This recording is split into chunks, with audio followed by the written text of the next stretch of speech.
Hepatitis akut yang kini melanda sejumlah negara termasuk Indonesia masih menjadi misteri.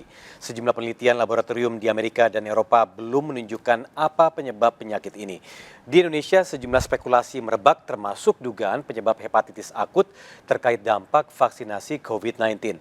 Kita sudah terhubung dengan pakar kesehatan sekaligus Ketua Satgas COVID-19 Ikatan Dokter Indonesia, Profesor Zubairi Jurban. Selamat siang Prof. Beri, salam sehat selalu. Selamat siang. Sehat, alhamdulillah. Sehat.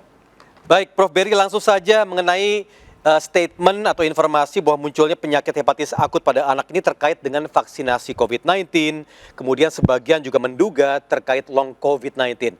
Menurut Prof, seperti apa? Kalau kaitan dengan vaksin pasti tidak, karena sampai saat ini tidak ada satupun anak di bawah 5 tahun yang mendapat vaksinasi ini di dunia. Karena memang belum cukup bukti ilmiah manfaatnya. Jadi sekali lagi tidak ada anak atau bayi usia kurang dari 5 tahun yang divaksinasi. Jadi pasti tidak benar bahwa ada kaitan antara vaksinasi dan penyakit hepatitis yang misterius ini.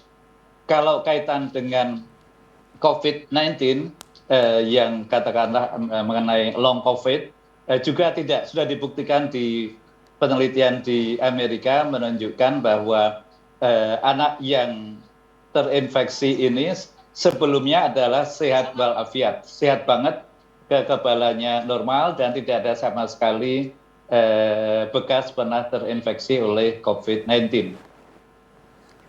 Ya, berarti itu mematahkan beberapa statement tersebut ya terkait long COVID maupun vaksinasi. Nah, tapi ini disebut masih misterius di sejumlah negara termasuk Indonesia. Mengapa penyakit ini sulit terdeteksi, Dok? Prof. Sebetulnya penyakitnya kan asal ada anak usianya apalagi kurang dari 5 tahun, pada prinsipnya kurang dari 16 tahun. Namun sebagian besar yang terinfeksi ini kurang dari 5 tahun mengalami hepatitis akut, hepatitis yang mendadak, yang berat, yang bahkan sampai ada 11 anak harus ditransplantasi liver di Inggris, semuanya selamat, dan ada 14% dari 109 anak di Amerika yang juga harus transplantasi liver. Ini disebut misterius karena kalau diperiksa kan biasanya kalau mata kuning, demam, mual, muntah itu penyebabnya kalau nggak hepatitis A paling sering atau penyakit hepatitis virus yang lain. Namun pada kasus yang baru ini ternyata A negatif, B nggak ada, C negatif, D juga negatif, E juga nggak negatif. Jadi tidak ada kaitan dengan virus hepatitis A, B, C, D, E. Namun di Amerika, kalau di Amerika jelas semuanya ketemu, yang dari Alabama itu semuanya adalah adenovirus 41.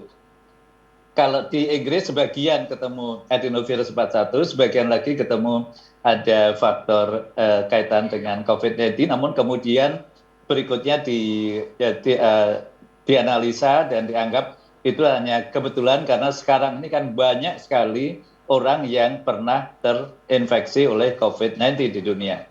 Jadi kaitan dengan COVID-19 bisa disingkirkan menurut sebagian besar ahli.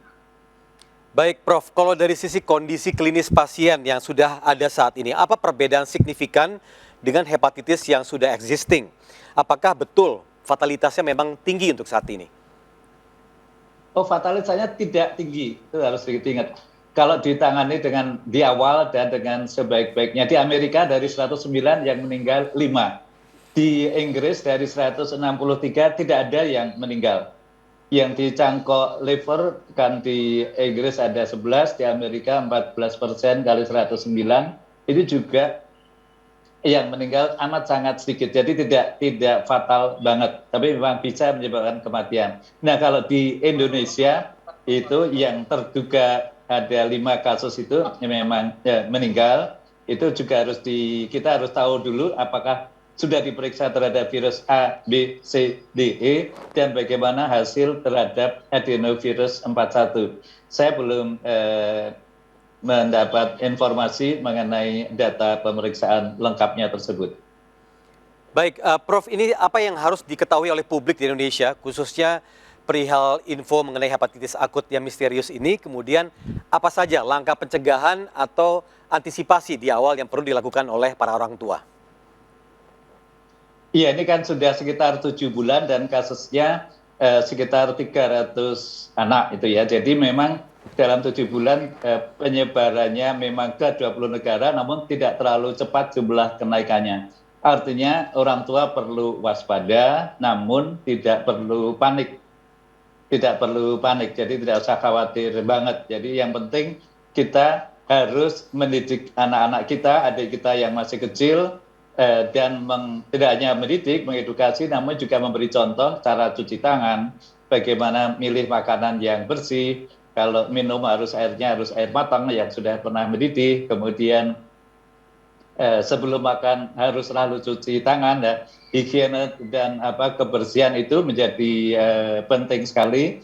Kemudian karena ini penularannya sebagian besar melalui oral fekal, melalui mulut, dan ditularkannya melalui feses, maka buang air besarnya harus dibuang di tempat yang seharusnya, jangan di kali misalnya, dan juga misalnya pakai popok atau pakai pampers, maka dibuang di tempat yang seharusnya, jangan dibuang di kali, sekali lagi jangan di tempat yang mudah kena orang lain. Dan untuk anak-anak kita, bayi kita, jangan diajak nengok orang yang lagi sakit apapun. Baik, Prof. Berry, terima kasih banyak telah hadir bersama kami. Dan tentunya salam sehat selalu dari tim Seputaran News RCTI. Ya, sama-sama. Salam sehat. Assalamualaikum. Waalaikumsalam warahmatullahi wabarakatuh.